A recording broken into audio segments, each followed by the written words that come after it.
عقیدہ ختم نبوت اسلام کا وہ بنیادی عقیدہ اور نظریہ ہے جس کو مانے تو مؤمن ہے، انکار کریں تم اسلام سے فارغ ہے۔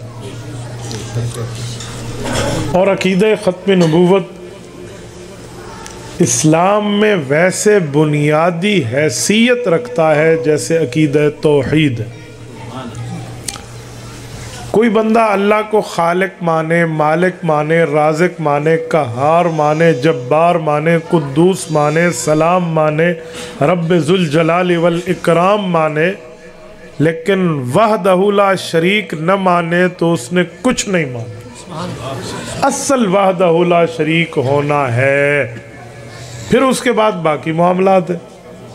ایسے ہی کوئی بندہ رسول اللہ کو نبی مانے، امام الانبیاء مانے، حضور پاک کو سید الرسل والملائک مانے، سید الخلائق مانے، پیغمبر کریم کو صاحب المعراج والتاج والہجرہ مانے، نزول قرآن کی محبت وہی رسول اللہ کو مانے، خاتم النبیین نہ مانے، وہ پکا ٹھکا بے ایمان ہے، اس نے کچھ نہیں مانا۔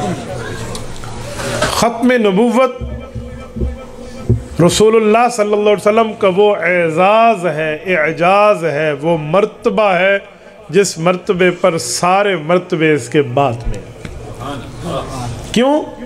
اگر عقیدہ ختم نبوت نہ مانا جائے تو نعوذ باللہ قرآن جھوٹا ہو جائے گا۔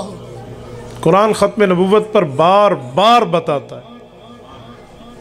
مفتی اعظم پاکستان مولانا مفتی محمد شفیع عثمانی رحمہ اللہ نے وہ تمام آیات اکٹھی کر دی ہیں جو عقیدہ ختم نبوت پر دلیل ہے۔ 100 آیات جمع کی ہیں، آپ ختم نبوت کامل پڑھ لیں۔ 210 پیغمبر کی حدیث بتائی ہیں جس میں عقیدہ ختم نبوت کا اظہار ہے۔ اس کے باوجود بھی کوئی کہے میں حضور کو آخری نبی نہیں مانتا تو پیچھے بات ختم۔ اس کے جواب میں ہمیں یہ کہنا کہ قادیانیوں کو اپنا لو بھائی، حضور با اخلاق تھے، حضور کے اخلاق بہت بلند تھے، حضور تو دشمن سے بھی احترام اور اخلاق سے پیش آتے تھے۔